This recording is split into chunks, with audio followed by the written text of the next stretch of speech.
देखिए, बुद्ध और क्रिश्चियन की बात नहीं है। क्रिश्चियन वहाँ हिंदू पे हमले हो रहे हैं, क्लियर कट होना चाहिए। ये बीच में अल्पसंख्यक, ये माइनॉरिटी, ये सब बेकार की बातें हैं। वहाँ पर सच्चाई तो यही है कि वहाँ पर हिंदुओं पे हमले हो। नमस्कार, अखबार रिपोर्टर में आपका स्वागत है। नए साल का आप लोगों को हार्दिक शुभकामना। बांग्लादेश से कुछ नए नए अपडेट्स आ रहे हैं। बांग्लादेश की जो गवर्नमेंट है, यह सूत्रों से खबर आ रही है कि वो अरकान आर्मी से एक संपर्क साधी है। जैसा कि आपको पता है कि अरकान आर्मी ने उसके कुछ क्षेत्रों पे कब्जा करने की ऐसी रिपोर्ट आ रही है कि कुछ क्षेत्रों पे उसने कब्जा कर लिया है। और इसके लिए अरकान आर्मी से बांग्लादेश की अथॉरिटीज़ ने कांटेक्ट किया है। और ये जो अरकान आर्मी, जो नॉन स्टेट एक्टर्स जिनको कहा जा रहा है, कि इनसे संपर्क करने में बांग्लादेश को कुछ नुकसान भी है। नुकसान इसलिए है कि अगर बांग्लादेश सरकार इनसे कोई भी अगर संपर्क रखती है तो इससे भारत और चीन दोनों को से नाराज़गी का सामना करना पड़ सकता है। बांग्लादेश के मामले में जो अरकान आर्मी का जो रिएक्शन है, जो बांग्लादेश के पर वो हमले कर रही है और उसके क्षेत्रों पे कुछ कब्जा कर लिया है, तो उसके लिए ऐसा है, अरकान आर्मी के ऐसा रिपोर्ट आ रही है कि वो कह रहे हैं कि अरकान आर्मी बांग्लादेश में जो हिंदुओं पर अटैक हुआ है उसके लिए वो थोड़ा नाराज़ है। बात तो ऐसे नहीं है। मैं इस बात से सहमत नहीं हूँ कि अरकान आर्मी बांग्लादेश के हिंदुओं से कुछ ज़्यादा है, उनकी सहानुभूति है। वो मामला उनका है जो रोहिंग्या वाला है, वो मैटर है। रोहिंग्या को वो लोग किसी तरह से चाहते हैं कि वो वहाँ से शिफ्ट हो जाए और निकल जाए। वो नहीं चाहते हैं कि रोहिंग्या के जो क्षेत्र है वहाँ पे वो रहे। ये उन लोगों का अपना मानना है, क्योंकि लगभग 60 लाख रोहिंग्या जो हैं वो बांग्लादेश के क्षेत्र में आ चुके हैं, यानी बांग्लादेश के एक शरणार्थी बन के रह रहे हैं। और बांग्लादेश के लिए नया सिरदर्द है ये। वो किसी तरह चाहता है कि एक दोनों से कुछ निगोशिएशन शुरू हो जाए, यानी बातचीत शुरू हो जाए, जिससे हम जो रोहिंग्या की समस्या है वो उसको कुछ निदान निकाला जा सके। और अरकान आर्मी जिस तरह हमलावर है बांग्लादेश के ऊपर, इससे मामला कुछ क्लियर नहीं हो पा रही है। लेकिन जैसा कि इन्फॉर्मेशन आ रही है कि बांग्लादेश की अथॉरिटी ने जो अरकान आर्मी से संपर्क में है और उनसे कुछ बीच का रास्ता निकालने की कोशिश में है। बांग्लादेश में लगातार कुछ डेवलपमेंट हो रहे हैं। बांग्लादेश में अभी जो स्टूडेंट का मूवमेंट था वो फिर से एक गर्म हो गया है। उन लोग का मांग है कि वहाँ का संविधान को बदल दिया जाए। अब वो लोग, क्योंकि 1972 में उनका संविधान बना हुआ था, 1971 में बांग्लादेश बना, उसके बाद एक साल बाद उनका संविधान बना, तो किया जाए संविधान से। जो अवामी लीग की जो शेख हसीना की जो सरकार थी, वो अपने हिसाब से उसमें बहुत से ज़्यादा फेरबदल कर दी है और एक तरह से सारा डोमिनेट पावर एक तरह से वो अपने फेवर में संविधान को बदल दिया है। तो वो लोग कहते हैं कि संविधान को बदल दिया जाए और नए सिरे से संविधान की रचना हो। अब ये बांग्लादेश में एक तरह से देखा जाए तो पूरी तरह भीड़ का एक वर्चस्व हो गया है। भीड़ कुछ भी आके कह रही है, सरकार को झुकना पड़ता है, क्योंकि सरकार ही भीड़ के तंत्र से बनी हुई है। यूनिट सरकार कोई इलेक्टेड गवर्नमेंट तो है नहीं, एक अंतरिम सरकार है। और वहाँ चुनाव कब होगा इसका भी कुछ क्लियर कट नहीं सामने आ रहा है। और इस तरह, और जहाँ तक हिंदुओं की बात है, हिंदुओं पे लगातार हमले हो रहे हैं। वहाँ पर करीब 50 हमले का रिपोर्ट, 56 हमले का रिपोर्ट आया हुआ है। और इसकी वजह से जो प्रवासी बांग्लादेशी हैं जो अमेरिका में रह रहे हैं, उन्होंने ट्रम्प सरकार, जो आने वाली सरकार जो ट्रम्प की है, यानी ट्रम्प गवर्नमेंट जो बनेगी, उससे संपर्क में किए हैं और बोले हैं कि आप कुछ ऐसा रास्ता निकालिए, नहीं तो हम बांग्लादेश में हिंदू विहीन हो जाएगी, हिंदू बांग्लादेश से गायब हो जाएंगे, क्योंकि इन पर लगातार हमले हो रहे हैं, बुद्धों पर हमले हो रहे हैं। देखिए, बुद्ध और क्रिश्चियन की बात नहीं है। क्रिश्चियन वहाँ हिंदू पे हमले हो रहे हैं, क्लियर कट होना चाहिए। ये बीच में अल्पसंख्यक, ये माइनॉरिटी, ये सब बेकार की बातें हैं। वहाँ पर सच्चाई तो यही है कि वहाँ पर हिंदुओं पे हमले हो रहे हैं। असल बात यह है कि जो बांग्लादेश बना था तो उससे पहले वो पाकिस्तान ही था।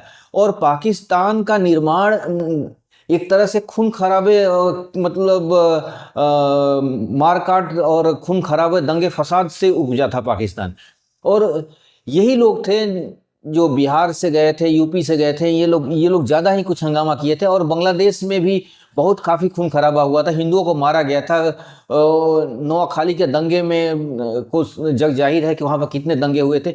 तो बांग्लादेश को अगर आप सिर्फ 1971 से लेकर और अभी तक के बीच से अगर देखेंगे तो आपको लगता होगा कि बांग्लादेश भारत का मित्र था ये, लेकिन ऐसा कुछ नहीं। वहाँ के जो लोग हैं वो वही 1947 वाली मेंटालिटी पे हैं। वहाँ देखिए ये क्लियर कट अब हो जाना चाहिए। अब इसमें दुविधा में अगर रहेंगे तो कहते हैं ना कि दुविधा में दोनों गए माया मिले न राम। यहाँ पर टोटल हिंदू मुसलमान का मैटर है।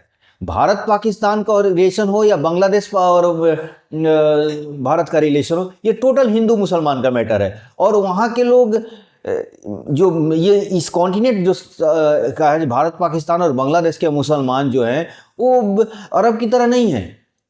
ये जो कन्वर्जन हुई है वो फोर्सफुली हुई है। और इसके पीछे एक अगर हिस्टोरिकल देखा जाए तो अप्रत्यक्ष रूप में वो दबाव जरूर है कि एक तरह से जो भारत में इस्लाम आया तो एक सामाजिक ताना बाना और भारतीय संस्कृति पर भी अटैक हुआ। और इसकी वजह से ये दोनों समाज में एक इनडायरेक्टली एक कहते हैं छुपा हुआ दबा हुआ नफरत भरा हुआ है। और ये नफरत कभी भी विस्फोट ले लेता है और यही नतीजा है कि वहाँ पर हिंदुओं पर भी हमले होते हैं। तो ये कहना कि इस्लाम में गड़बड़ी है तो इस्लाम में गड़बड़ी नहीं है।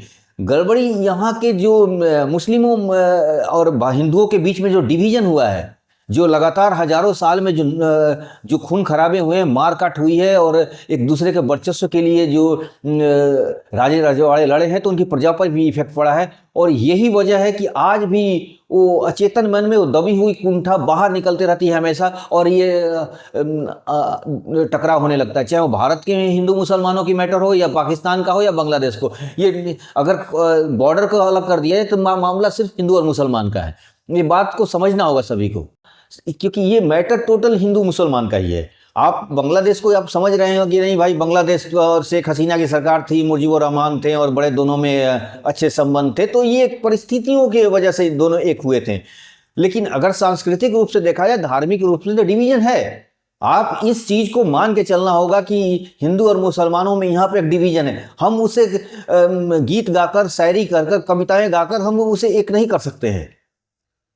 ये डिवीजन है और इसको जब तक डीपली इसका कहते हैं ना कि उसका चीड़ फाड़ नहीं होगा, इस बीमारी का हल नहीं होने वाला है। आप सिर्फ गीत गाकर, शेरो शायरी करके, हिंदू मुस्लिम एकता की बातें कर इसे नहीं हल किया जा सकता है, क्योंकि ये नफरत हजारों साल से दबी हुई कुंठा से निकली हुई है। और ये एक सामाजिक ताना बना, क्योंकि यहाँ पर इस्लाम आया था तो कल्चरल अटैक किया है। इस्लाम आने के बाद यहाँ पर कल्चरल हमला हुआ है। और इससे एक आप भले कह सकते हैं कि गंगा जमुना वो सब बेकार की बातें हैं, हिंदू मुसलमान भाई भाई ये भी बेकार की बातें हैं। यहाँ पर ये नफरत है। मैं ये नहीं कह रहा हूँ कि इस्लाम में गड़बड़ी है, गड़बड़ी है यहाँ का जो इस्लाम जिस तरीके से आया, जिस तरीके से समाज को उसने एक तरह से मत के रख दिया, एक समाज में एक तरह से डिवीजन पैदा कर दिया। आज वो डिवीजन कभी भारत पाकिस्तान के रूप में साफ दिखाई देता है, बांग्लादेश के रूप में दिखाई देता है, और हिंदू मुसलमान जो भारत के इंटरनल में भी यही दिखाई देता है। इस बात को हमें समझना होगा। यहाँ मैटर इस्लाम का नहीं है, यहाँ पर सांस्कृतिक डिवीजन का है, और ये नफरत हमेशा निकलते रहेगी। अब आप बांग्लादेश में भी वही हाल हो रहा है कि वहाँ पर हिंदुओं पर अटैक हो रहे हैं। पाकिस्तान में तो खैर हिंदुओं पर हमले होते ही रहते हैं वहाँ पर। तो ये कह देना कि माइनॉरिटी पर हमले हो रहे हैं, तो माइनॉरिटी वाला ये गलत बात है। वहाँ पर कोई क्रिश्चियनों पर भी ज़्यादा हमले नहीं हो रहे हैं, सिखों पर भी ज़्यादा नहीं हमले हो रहे हैं, बुद्धिस्ट पर भी हमले नहीं हो रहे। ये लोग हैं भी कितने, ये थोड़े से लोग हैं। वहां पर हमले हिंदुओं पे हो रहे हैं। ये बात अब एकदम स्पष्ट हो जाना चाहिए कि भारत पाकिस्तान का जो मैटर वो कोई बॉर्डर का मैटर नहीं है, कोई ये नहीं है, ये टोटल मैटर हिंदू और मुस्लिम का है। और जब तक इसकी गहराई में इसका इलाज नहीं होगा, ये सिर्फ चुटकुला गाने कहने से, शेरो शायरी कहने से, कविताओं गाने से और हिंदू मुस्लिम एकता से नहीं हल होने वाला है। तो इस पर सोचिएगा जरूर। आज के अंक में बस इतना ही। नया साल का फिर आपको हार्दिक शुभकामनाएं, और हमारे चैनल को लाइक कीजिए, सब्सक्राइब कीजिए, शेयर वगैरह कीजिए। Thank you very much.